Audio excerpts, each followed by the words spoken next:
Hello， 大家好，这里是大叔，今天给大家带来街机平台的动作游戏《飞行铁骑》。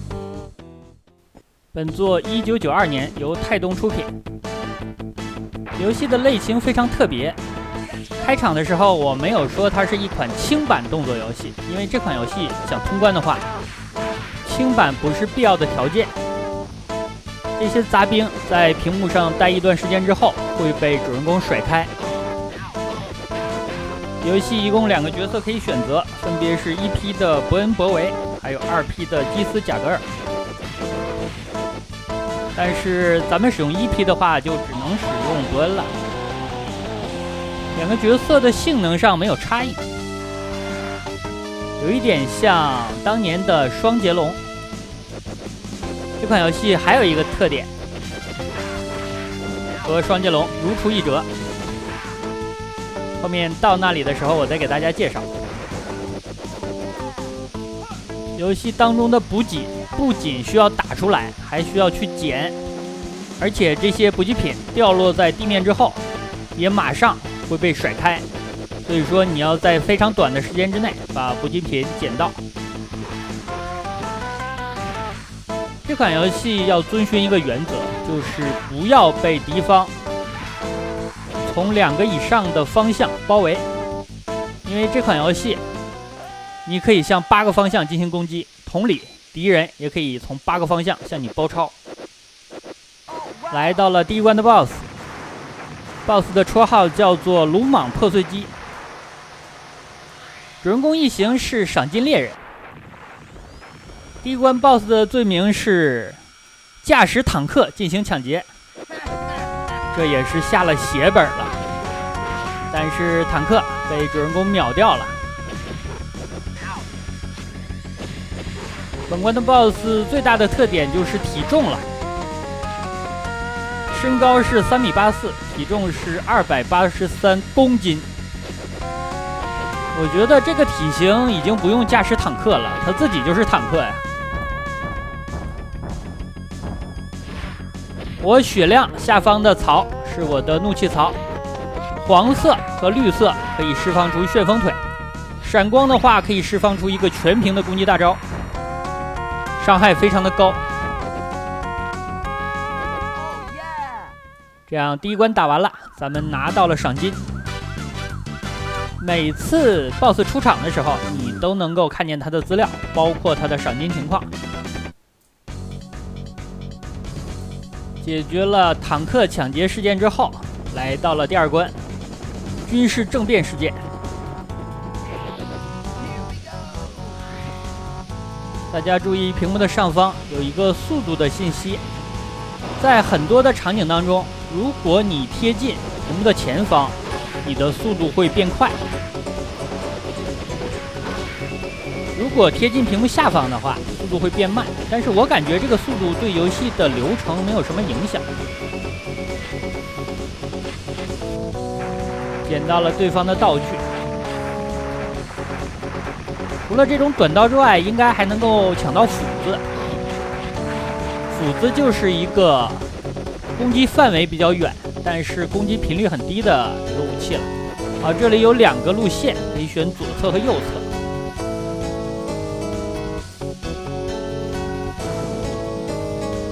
转弯的时候都是采用了漂移的方式，在1992年看见这种战斗方式还是觉得很帅气的。这个场景要打这些导弹，这里我站到了屏幕的最下方，这样就保证咱们的正下方不会出现导弹了。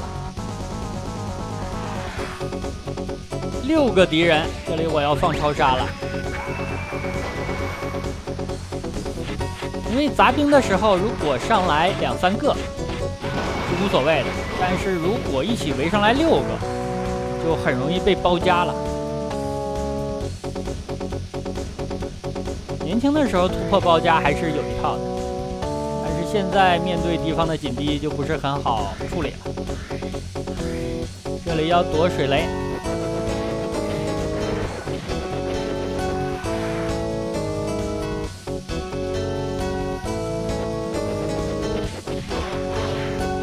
还是站在屏幕的边缘，抢到了敌方的道具。这个道具最好能够留着打 BOSS， 很好用。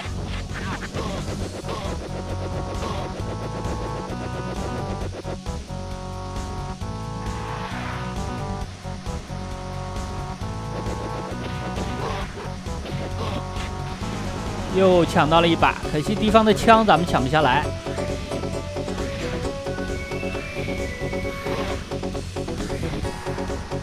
刚才这种飞行的敌人，我只打爆了一个，另外一个跑掉了，也可以说甩开了。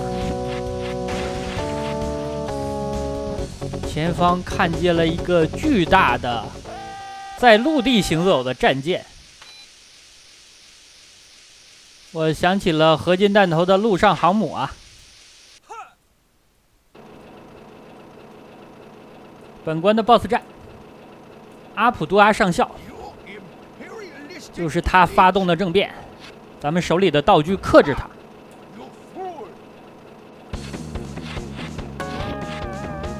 使用短刀虽然安全一点，但是要打得更久。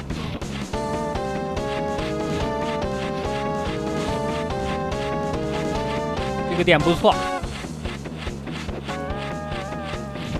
BOSS 起身不要贴得太近。这个家伙的腿非常厉害。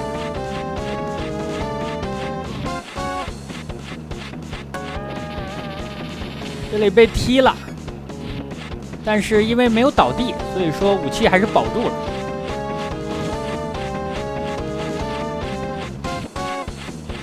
本关我采用了非常被动的打法，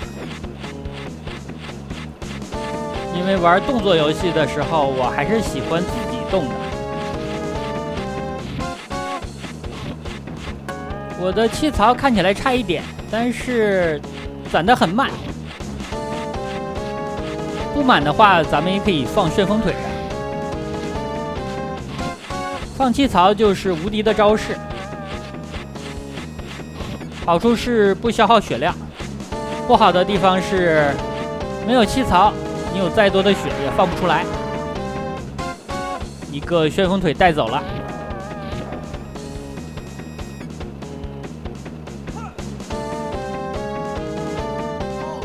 气槽多的话，旋风腿能够打到多段的伤害。这里的赏金是20万。两个人来度假，这里不错呀。第三关，第三关是一起盗窃事件。关卡的开场是一段奖励关，我的血量并没有给我回满啊，所以说咱们这里需要自己打出来回血的道具。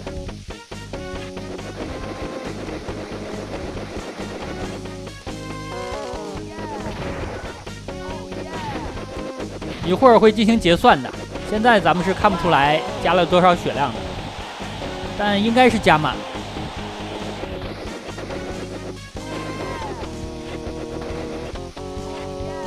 损失的不多，捡到了14个回血道具，然后和第三关就是无缝切换了。敌方还开车呀，不要在我面前开车好吗？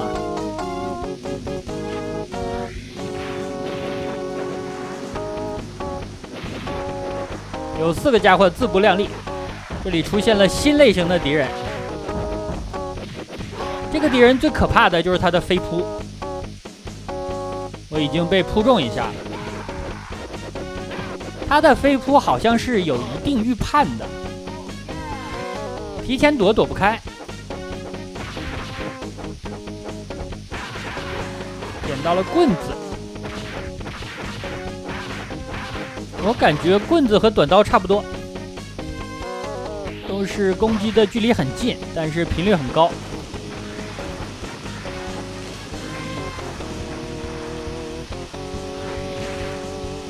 这两个敌人用完导弹了，还下来用枪来打我。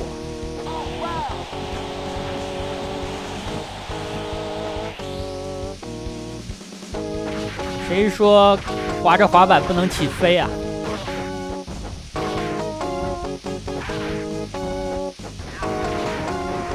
这里距离 BOSS 战就不远了。我的血量没能回满，是因为我在拿回血道具的时候和箱子撞到一起了。BOSS 战，这个 BOSS 的赏金30万，叫做志月，是一个妹子。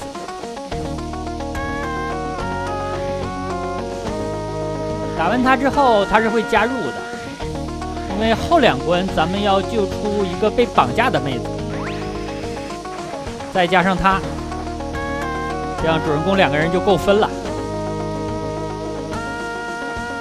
因为打完最终 BOSS 之后，1批和2批还要进行格斗，来决定谁能够把绑架的妹子抱走。这就是双截龙行为啊！塑料兄弟情。这个妹子本身不难，但是她有一个非常狠的招式，就是分身，可以从1个变成3个。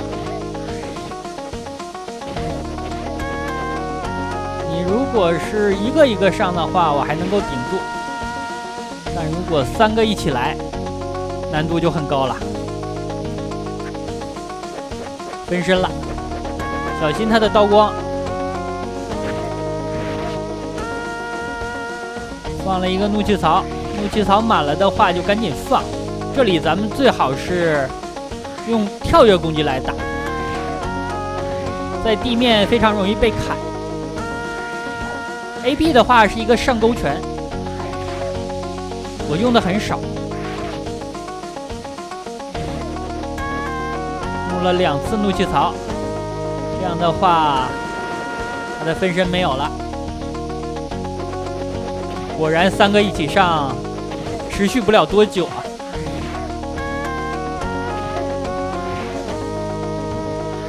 BOSS 战的难度都不算高，但是这里的分身算是一个难点。大家如果玩的时候，最好把第1个满的怒气槽留到他的分身，不要太早放。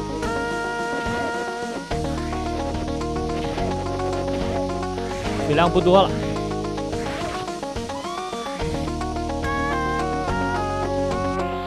一个超杀带走。妹子明显和其他的赏金手不一样，打完了之后呢，只是非常颓废的跪倒了，为后面的剧情也留下了伏笔啊。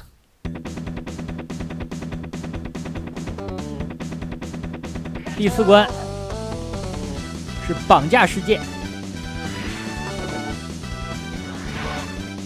但是第4关和第5关是连着的。游戏的流程也就只有5关而已，不算长，大概25分钟左右就能够通关了。这里我抢到了本作最强力的一个道具，一把大斧，玩成战斧了呀！等他扑过来，然后砍，这一下好像没有砍到，我感觉他直接趴到了水面上，然后崩走了。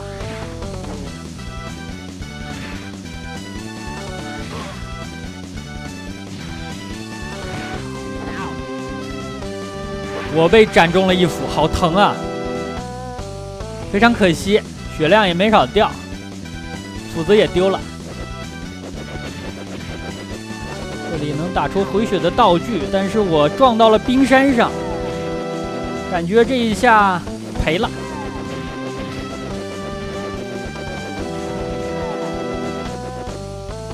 血量好像差一丝，差不多满了吧。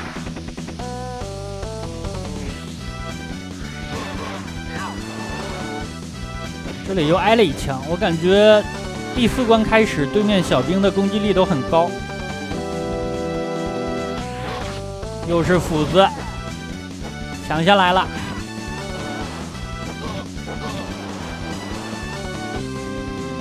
我要保留的久一点，因为拿着斧子打本关的 BOSS 是非常好用的。这里要躲上方掉落的冰块，注意脚下的阴影。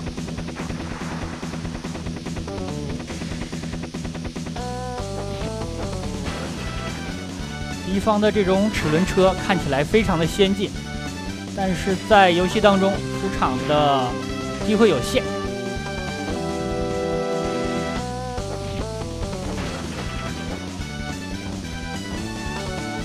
一斧子一个呀！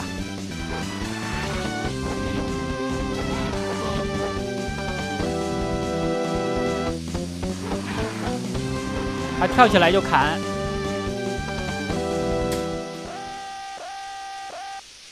这里的时间有点紧张了。第4关的 BOSS 战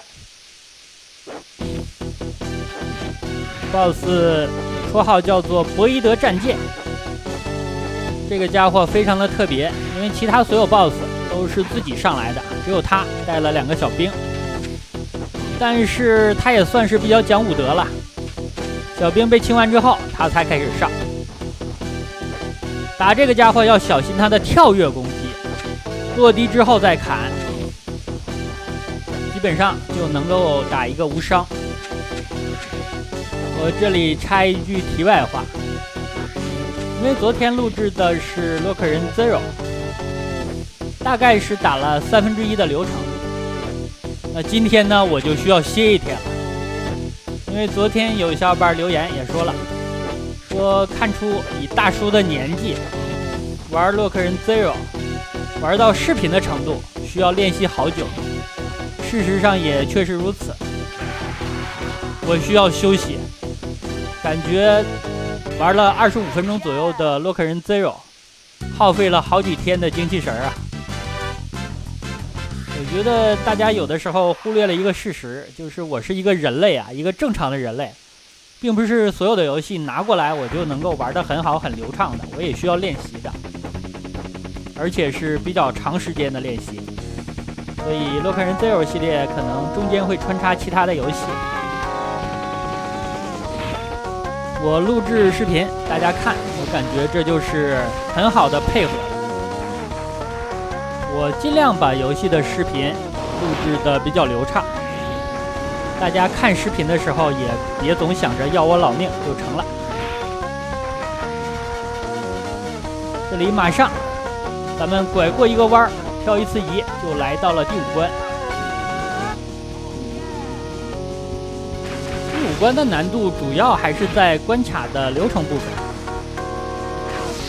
BOSS 战没有想象当中难，但它是一个3连战，时间上可能稍微紧张一点。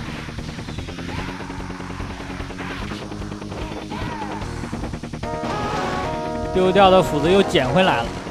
本关的斧子非常重要，涉及到 BOSS 的机器形态能不能打得很顺利。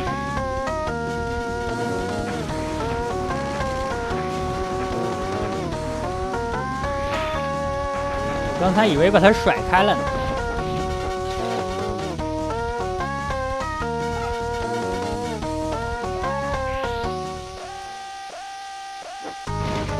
开始 BOSS 战的部分了。这个机器形态是比较难打，所以说咱们有斧子的情况下，就先切它的左半身，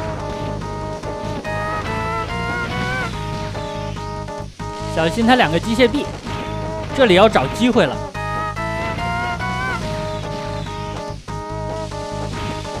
慢慢来，不要急。左边的机枪之类的武器都拆掉了，所以这边现在算是比较安全。我的斧子还是被打掉了呀。但是刚才我一个 AB 打掉了他很多的血量。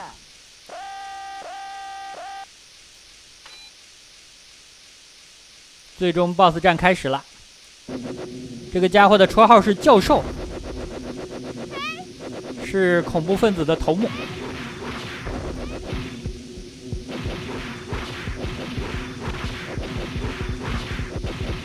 现在这个形态就是给咱们加气的，增长一下怒气槽。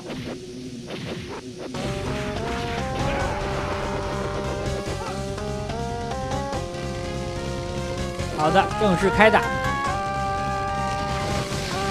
首先是细胞巨人形态，这个 BOSS 让我想起了棒球忍者。另外，世嘉 MD 平台的火枪英雄也有类似的 BOSS。打它就是平时积攒怒气槽，等它分裂之后，咱们放一个超杀就可以了。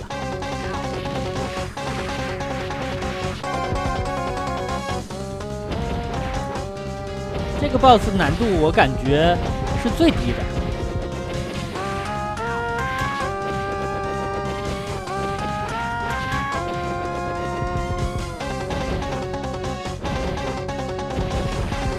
平时的时候保持和它近身，持续的输出，因为它不会防御。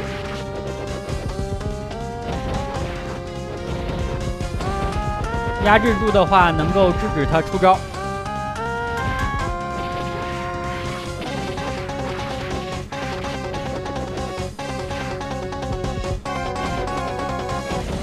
基本上最后一波了，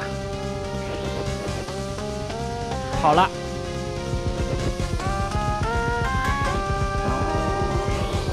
开始最后一个形态，怪兽形态。这个形态比较难对付，因为它可以防御，所以说和它打的时候要注意距离。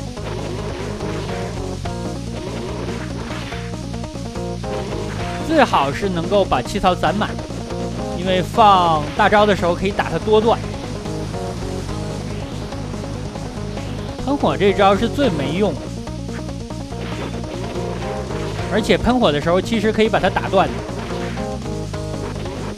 打断 BOSS 的施法。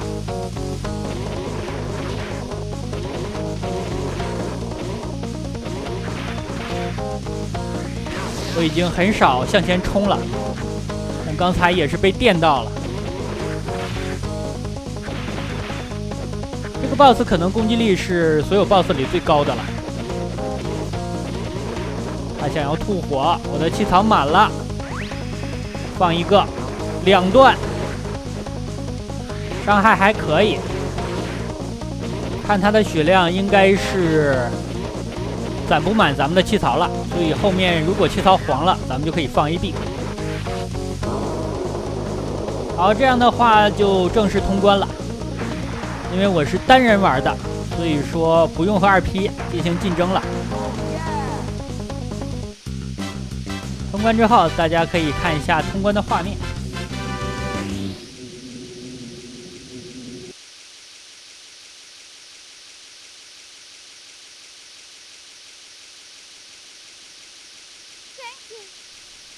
那好吧，这样一款街机平台的动作游戏《飞行铁骑》就给大家录制到这里。